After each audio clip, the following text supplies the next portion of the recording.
शुरुआती संकेतों को देखते हुए किस तरह की रणनीति बनानी चाहिए भारतीय बाजारों में, ये भी समझ लेते हैं। और ऑपिलेंट एडवाइजर के ब्रिजेश सिंह इस वक्त हमारे साथ मौजूद है फोन लाइन के जरिए। Brijesh, thank you so much easy now स्वदेश को समय देने के लिए। क्या रणनीति बना के चले आज निफ्टी और बैंक निफ्टी में? गुड मॉर्निंग पुजारी जी। ओवरऑल अगर ट्रेंड की बात करें तो ट्रेंड तो पॉजिटिव है, नो डाउट। 16,400 का और 500 का जो बैंड का दायरा था वो एक रेजिस्टेंस की तरह प्ले आउट करता। मल्टीपल इंडिकेटर्स या ऑक्सीलेटर फ्रंट से अगर देखें तो किसी का 16,400 था, किसी का 16,440 था, 16,500 तो एक मोटा मोटा दायरा पकड़ लेते हैं। ये 16,400 से 16,500 का दायरा रेजिस्टेंस की तरह प्ले आउट करता। कल के पूरे सत्र के दौरान हमने देखा कि वो दायरा बना हुआ है, उसके ऊपर ट्रेड कर रहा है। निफ्टी इंचिंग टूवर्ड 16,600 और जो नेक्स्ट दायरा जो ऊपर का रेजिस्टेंस का निकलता है वो 16,800 का निकलता है हाल फिलहाल में। लेकिन लास्ट के हाफ एन आवर या 1 घंटे में हमने देखा कि थोड़ी सी एक मुनाफा वसूली देखने को मिली है और 16,500 के आसपास में निफ्टी स्पॉट बंद हुआ है। मेरा ऐसा मानना है कि थोड़ा सी नमी के संग में कारोबार शुरू होगा और उसके बाद थोड़ी बिकवाली देखने को आएगी, बट इसका मतलब ये नहीं है कि ट्रेंड नेगेटिव है, ट्रेंड पॉजिटिव है। सपोर्ट के लिहाज से मैं ये कहूंगा 16,400 और उसके नीचे अगर जाता तो 16,300, ये दो सपोर्ट रहेंगे। रेजिस्टेंस 16,620 का रहेगा और उसके ऊपर चला तो 16,740 का रहेगा। शुरुआती दौर में मेरा ये मानना है कि अगर फ्लैट और ऊपर की तरफ खुलता है तो एक बार आप बेच के चलें 16,620 का स्टॉप लॉस लेके 16,400 के लिए। रही बात बैंक निफ्टी की, तो बैंक निफ्टी का इमीडिएट और अच्छा सपोर्ट जो आ रहा है वो 35,500 35,600 का आ रहा है और अगर उसके नीचे ड्रिफ्ट होता है तो 35,100 का आ रहा है। रेजिस्टेंस की बात करता हूँ तो 36,250 और उसके ऊपर अगर चला तो 36,650।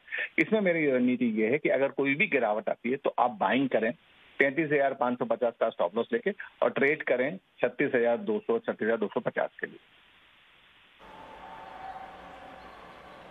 ओके, तो ये एक रणनीति आपको आज के लिए सुझा दी गई है। 16,300 निफ्टी के लिए काफी इंपॉर्टेंट सपोर्ट लेवल दिखाई दे रहा है, उसके आसपास आता है तो फिर आपको खरीदारी करनी चाहिए यहाँ पर, क्योंकि ओवरऑल जो ट्रेंड दिख रहा है वो पॉजिटिव है। और तो कोई भी डिप आता है आपको मिलता है तो खरीदारी के मौके वहां पर तलाशिए। 16,620 पहला रेजिस्टेंस और उसके ऊपर निकला तो 16,770 और ऐसी ही रणनीति आप बैंक निफ्टी में भी अपना के चल सकते हैं। शुरुआत जैसा कि ब्रिजेश जी बताए थे भारतीय बाजारों की हल्की कमजोरी के साथ देखने को मिल सकती है, लेकिन ट्रेंड ओवरऑल पॉजिटिव ही नजर आ रहा है। स्टॉक स्पेसिफिक रणनीति क्या अपना के चले ब्रिजेश जी आज के लिए?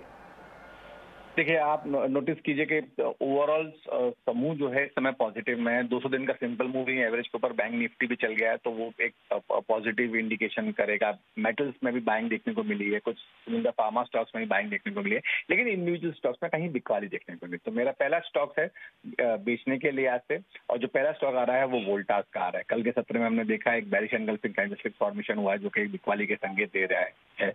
1,030 के आसपास में बंद हुआ है तो मौजूद पे आप बेच के चल सकते हैं। 1,050 का स्टॉप लॉस लेके चल सकते हैं। 995 का टारगेट रहेगा 1 से 2 दिन के लिए आते।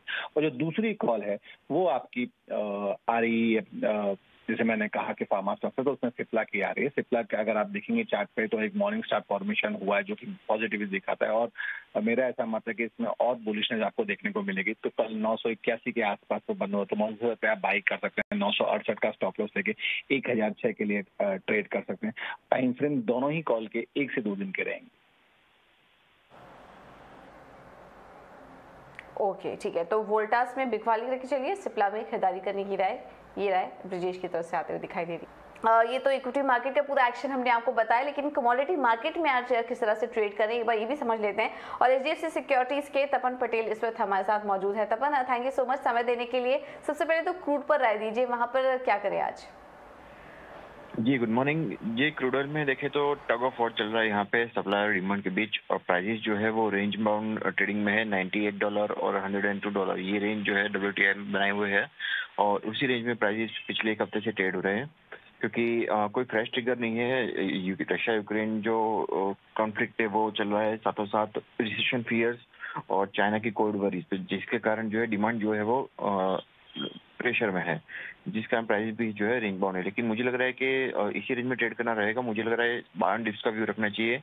कल का इन्वेंट्री डेटा था, थोड़ा डॉलर भी स्ट्रांग था इसलिए थोड़ा प्रेशर था, लेकिन ओवरऑल 7,920 के लेवल से अगस्त कॉन्ट्रैक्ट में बाय करना चाहिए। टारगेट 8,070, स्टॉप लॉस जो है 7,850 का रख के क्रूड में बाय कर सकते हैं। ओके, ठीक है। तो ये राय क्रूड पर आपको दे दी गई है और हम देख रहे हैं काफ़ी ज़्यादा उतार चढ़ाव यहाँ पर देखने को मिल भी रहा है कच्चे तेल में। दोनों साइड के फैक्टर्स हैं, लेकिन आज आप खरीदारी करके चल सकते हैं कच्चे तेल में। इसके अलावा सोने चांदी में क्या करें तपन, ये भी बताइए, क्योंकि सोने में तो हम देख रहे हैं कि 1700 का जो अहम लेवल भी था वो भी तोड़ चुका है और काफ़ी ज़्यादा कमजोरी यहाँ पर देखने को मिल रही है। सोने में किस तरह की रणनीति अपनानी चाहिए?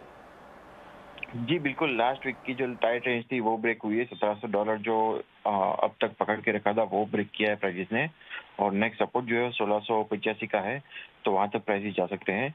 कल के इवनिंग सेशन में सेलिंग हमको देखने को मिली, वो आज भी बरकरार है, और जो डॉलर में स्ट्रेंथ है, इक्विटी मार्केट जो है वो स्ट्रांग है, इसके कारण सेलिंग प्रेशर आया है। साथों साथ फेड की स्पेकुलेशन भी यहाँ पे अभी मार्केट में आनी शुरू हो गई है, जिसके कारण प्राइस पे प्रेशर और बढ़ रहा है।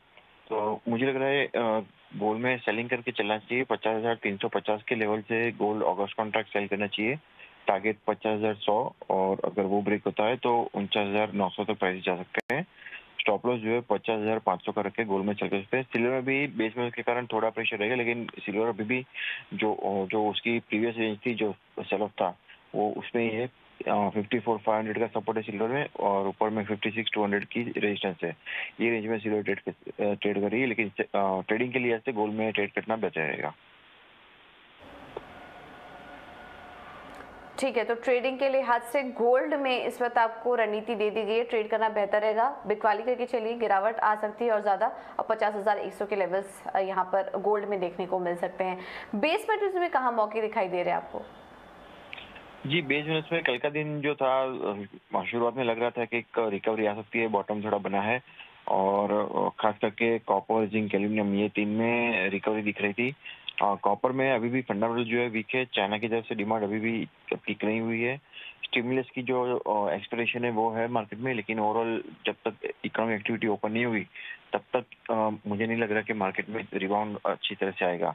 तो स्ट्रॉन्गर डॉलर और जो डिमांड की चिंता, उसका प्रेशर बना रहेगा कॉपर में, और मुझे लग रहा है कॉपर सेल करना चाहिए। 630 के लेवल से कॉपर सेल कर सकते हैं, टारगेट 621, और स्टॉप लॉस जो है 635 का रख के कॉपर में सेल कर सकते हैं। ठीक है, तो ये राय कॉपर में दे दी गई है। बेस मेटल में यहाँ पर ट्रेडिंग के मौके दिख रहे हैं कॉपर में, बिकवाली करके चलिए 621 के लेवल्स के लिए। तपन, बहुत बहुत शुक्रिया आपका समय देने के लिए और ये रणनीति भी सुझाने के लिए। कच्चे तेल में याद रखिए, डिमांड सप्लाई दोनों साइड के फैक्टर्स प्ले आउट कर रहे हैं, तो अगर आप कोई भी ट्रेड ले रहे हैं तो स्ट्रिक्ट स्टॉप लॉस के साथ यहाँ पर ट्रेड लेने की राय आपको दी जा रही है क्रूड में। इसके अलावा सोने में और कॉपर में बिकवाली करने की राय तपन की तरफ से। चलिए, अब ये तो हुआ कमोडिटी मार्केट की बात, लेकिन अब